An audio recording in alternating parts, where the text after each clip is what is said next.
During the Middle Ages, almost all nobles were knights.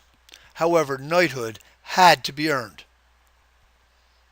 Knights were expected to follow certain rules known as the Code of Chivalry. These rules stated that a knight was to obey his lord, show bravery, respect women of noble birth, honor the church, and help people.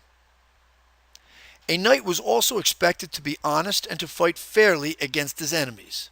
The Code of Chivalry became the guide to behavior from which the Western idea of good manners were developed. A noble began training to be a knight when he was 7 years old. He was sent away from his family to the castle of another lord. There he learned to be a page, or a person who helped the knights of the castle care for their destrayers, or war horses. Pages also polished the knight's armor, some of which weighed up to 80 pounds. A page learned good manners and ran errands for the ladies. He was taught to ride and fight. By the age of 14, he could handle a lance and sword while on horseback. When he was 15 years old, a page became a squire. Each squire was put under the care and training of one knight.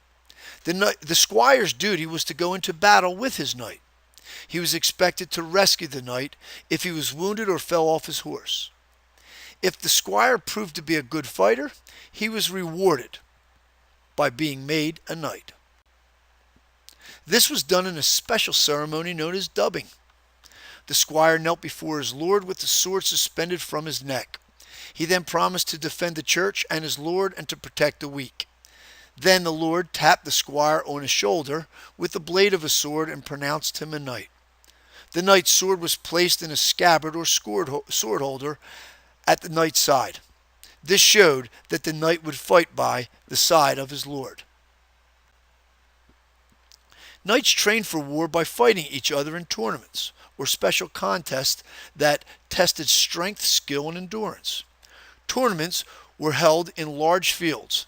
They were exciting gatherings that brought in lords, ladies, and knights who watched the events from stands. The most popular event was the joust. Two armored knights on horseback carrying the dull lances galloped towards each other from opposite ends of the field. Each tried with all his strength and skill to knock the other to the ground with his lance. The cost of the tournaments was high. Men and horses were killed and wounded. Lances, swords, and suits of armor were damaged. The noble who gave the tournament had to feed hundreds of people.